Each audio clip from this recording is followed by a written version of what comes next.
5 tanaman obat yang mudah dibudidayakan di rumah.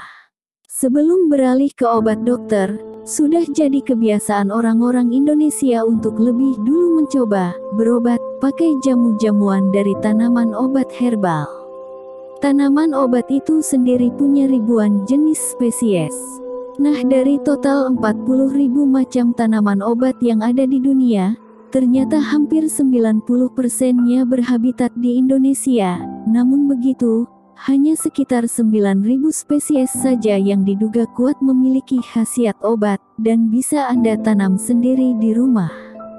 Sebelumnya saya ingatkan agar di-like dulu, subscribe, komen, dan jangan lupa untuk dibagikan karena semuanya itu gratis. Kita ini mau kemana? Bukit Flies On.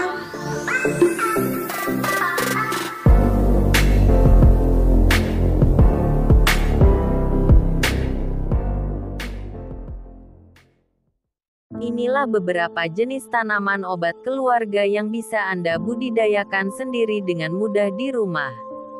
1. Jahe. Jahe adalah salah satu jenis tanaman obat yang populer digunakan sebagai bahan pembuat jamu dan obat tradisional.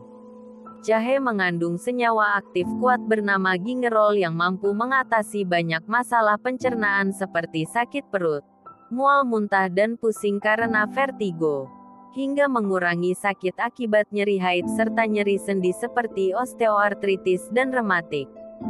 Gingerol juga dilaporkan dapat mencegah pertumbuhan sel kanker usus besar. Selain itu, jahe dapat membantu menurunkan berat badan. Jika ingin menggunakan jahe sebagai obat herbal, pilihlah yang segar. Senyawa gingerol paling banyak dan paling kuat ditemukan dalam jahe segar ketimbang jahe bubuk. Bubuk jahe di pasaran juga biasanya sudah diolah dengan banyak gula tambahan. Simpan jahe dalam wadah tertutup rapat. Simpan di tempat kering dan jauhkan dari sinar matahari langsung. Perlu Anda ketahui bahwa jahe umumnya aman, tapi tetap tidak boleh dikonsumsi berlebihan. Jahe dapat menyebabkan sakit perut, kembung, mulas, hingga diare jika kebanyakan. Anda tak dianjurkan mengonsumsi lebih dari 4 gram jahe per hari. 2. Kunyit. Kunyit mengandung zat kurkumin yang memberikan warna oranye khasnya. Kurkumin jugalah yang memberikan khasiat obat dari kunyit untuk membantu menjaga kesehatan serta mencegah penyakit.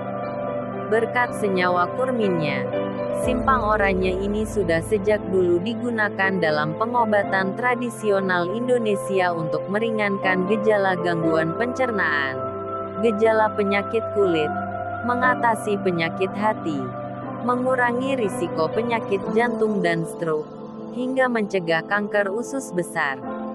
Berdasarkan penelitian, kurkumin juga berfungsi melindungi kesehatan fungsi saraf. Sama halnya dengan jahe, kunyit juga tidak boleh kebanyakan dikonsumsi. Beberapa penelitian mengatakan konsumsi kunyit berlebihan memicu kenaikan asam lambung berlebih. Asupan kunyit yang terlalu banyak juga dapat menyebabkan masalah perdarahan. Anda mungkin jadi lebih gampang memar atau luka lama sembuhnya. Maka dari itu, orang yang punya masalah lambung seperti Mah dan yang sedang rutin menggunakan obat pengencer darah warfarin tidak boleh terlalu banyak mengonsumsi kunyit. 3. Kencur. Kencur yang punya nama latin Kaempferia galanga ternyata masih satu keluarga dengan jahe. Tidak heran apabila masih banyak yang salah membedakan antara kencur dengan jahe.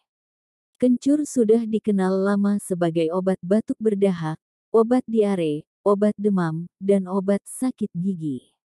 Kencur juga bisa dimanfaatkan untuk meningkatkan nafsu makan dan mengobati cedera otot setelah olahraga. Manfaat kencur tidak berhenti sampai di situ. Sebuah penelitian dari Bangladesh menunjukkan bahwa ekstrak kencur mengandung sifat antidepresan yang bermanfaat untuk mengurangi stres dan kecemasan.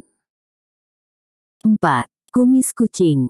Kumis kucing adalah tanaman obat yang cukup terkenal dalam meringankan beberapa masalah kesehatan, seperti luka di kulit dan gusi bengkak. Selain itu, zat anti radang dalam kumis kucing dapat membantu mengendalikan gejala alergi, rematik dan asam urat, penyakit ginjal, hingga menghentikan kejang. Sebuah penelitian lab yang diterbitkan jurnal Ethnoparmacology melaporkan bahwa daun kumis kucing juga bersifat diuretik yang memicu peningkatan produksi urin. 5. Daun sirih. Daun sirih sejak zaman leluhur digunakan sebagai tanaman obat untuk mengobati berbagai masalah kesehatan. Nenek moyang kita sejak dulu terbiasa mengunyah sirih untuk menjaga kesehatan gigi dan mulut mereka. Nyatanya, tradisi menyirih ini memang terbukti bermanfaat oleh sejumlah penelitian medis modern. Mengunyah sirih telah terbukti menghambat pertumbuhan bakteri dalam mulut, sehingga bermanfaat untuk mencegah gigi berlubang dan penyakit gusi. Selain itu, antioksidan tanin dalam sirih mempercepat respon tubuh untuk membekukan darah dan menyembuhkan luka. Itu kenapa sirih sering digunakan untuk menghentikan mimisan dan mengobati luka bakar.